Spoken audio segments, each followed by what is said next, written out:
Hey everybody, welcome to Adventures with Peps. I am so excited. I've recently received a few gifts to do with my favourite franchise, and it's re-inspired me to get some stuff done. So, very quickly, I am not talking about Warhammer 40k, I'm not talking about 2000 AD, I am talking about the Alien verse. Yes, I have been watching Alien Earth. Yes, I just got the vinyl soundtrack to Alien Romulus. And yes, I just discovered a new comic, Aliens vs. Avengers. Anybody heard of this? I had not. Anyway, this has reignited my passion for the Alien verse. I'm also working on Kelp Pharmacy, which is based off Weyland-Yutani, that I'm going to be mashing into the Judge Dredd world. But more on that in another video. But today, why do I try this? It never works. I'll probably stick a video up.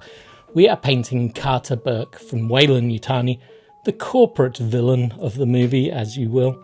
So, let's get into it. Welcome, adventurers. Right, let's get into the lore of Carter Burke whilst I'm painting him in the background. Now, this model comes from Aliens, another glorious day in the Marine Corps. And obviously it's a hard green plastic model, it's nothing fancy. I'm going to prime it black as I always do, give it a nice light dry brushing, probably of golden maple pale skin. Then we're just going to use a lot of paints. Yeah, real descriptive there. You'll see the bottles flashing up as we go along, but there's going to be some golden maple colours to help brighten up the model. And then ultimately we're going to be using speed paints and contrast paints for the rest of it.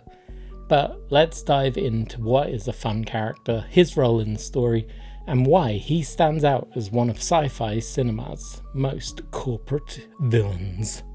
Burke might not carry a pulse rifle or fight xenomorphs head on, but he represents a different kind of horror, the kind that comes from greed, manipulation and betrayal. So let's take a closer look. Carter J. Burke, played by the fantastic Paul Reiser, appears in James Cameron's Aliens as the representative of Weyland-Yutani Corporation. At first he seems approachable, even friendly, a company man who's there to help Ripley adjust after her traumatic experience with the Nostromo. Unlike the cold android Ash in the first film, Burke presents himself as a warm human, even compassionate. He tells Ripley he believes her, he advocates for her to return to duty, and he promises that things will be different this time. But of course, that is all a carefully crafted falsehood.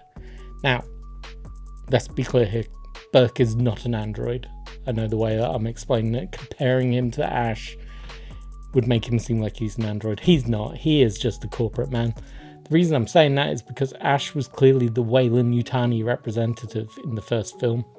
This time it's Burke. I just want to be clear, when I'm comparing Ash to Burke, it's not android to android, it's the corporate roles to each other.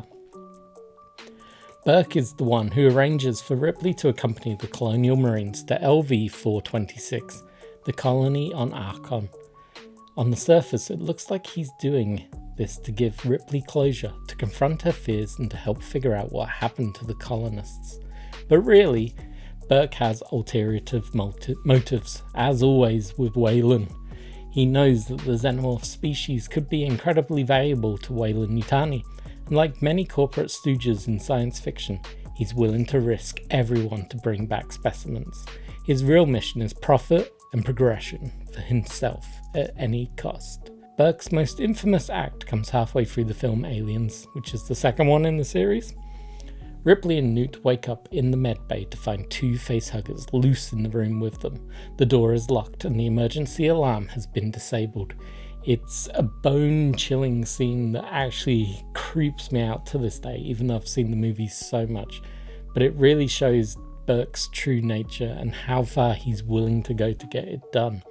His plan was ultimately to have Ripley and Newt impregnated by xenomorph embryos, making it so much easier for him to smuggle the humans back past quarantine protocols, and also making it look like an accident so he wouldn't be blamed for it. He'd then dispose of all the Marines on the way back, who may find out about it, leaving Weyland-Yutani with their prized weapons. It's not just evil, it's calculated, woodly, and selfish. Burke doesn't care who dies as long as his stock options go up. But what makes Burke so compelling to me is the fact that he is the perfect contrast to a xenomorph. The aliens, though terrifying and brutal, are simply doing what naturally comes to them as an animal, and whether they were created by another race or not is not up for discussion here. They are basically doing what they were meant to do, like an ant, like a wolf, like a lion. They're just doing what they're meant to do. Burke, on the other hand, is choosing to do his actions. He is representing the worst of humankind with his greed and corporate ambition, and is altogether a completely different and more terrifying monster in my opinion. James Cameron has even said that the company's obsession with xenomorphs was a metaphor for corporate exploitation. Burke isn't just a character, he is a warning. He's showing how profit-driven thinking can dehumanize us and turn us all into expendable assets. And the actor plays him brilliantly. He doesn't just come across as a classic kind of mustache twirling villain that you'd expect to see in some movies. He's actually likable, he's funny, you actually believe him the first time you watch this film. You are fed the lies that he's giving you, and you can believe that he is trying to help Ripley. And then as the movie goes on, you start realizing the betrayal that you're being led to. It just hits hard and it hurts. And it's also quite sad that as a character in the film, his ending is off screen. For such a great villain, his ending deserved to be on screen, and it sadly wasn't. I don't know why they decided to do that, but they ultimately cut off his scene. When the xenomorphs are breaching the operations centre towards the later third of the film, we see him barricading himself in a room only for a xenomorph to burst through the door, and he screams, and that's it. That's where he goes. But in the early scripts and in the comics, and God bless the comics, Burke actually survived that encounter. And there's even a cutscene that didn't make the original films where Ripley finds Burke cocooned by the aliens with an open egg beneath him. He's begging for her to kill him, and he knows that he has what is a chest burster inside him. And wonderfully, there is a comic that actually follows on from all that. So if you want to learn about it, go find that comic. Highly recommend it. If I remember, I'll put a link below. I'll probably forget. Drop a comment to tell me and I will lead you to the right place. But yeah, it's just, it would have been nice to actually have that in the proper scene. It's a shame it didn't make the final film, but it does show that they really wanted to actually emphasize his downfall, and I think it would have been good to actually have made it into the film, at least having him stuck to the wall and Ripley being like, you deserve this, farewell.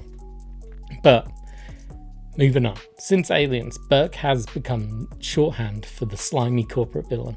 Fans of the film often mention him alongside Ash, Bishop, other iconic characters from the franchise. He represents the very worst of Weyland-Yutani's endless pursuit of the xenomorph, and he adds a human face to that idea. It's not an android, it is a human, and it's disgusting how much of a monster he is. Even now, decades later, you'll hear the phrase, "Don't be a Burke," among fans of the franchise, and his legacy as a cowardly company man lives on. So that's Carter Burke's altogether, a character without a gun. He's just wearing a nice puffy yellow vest jacket.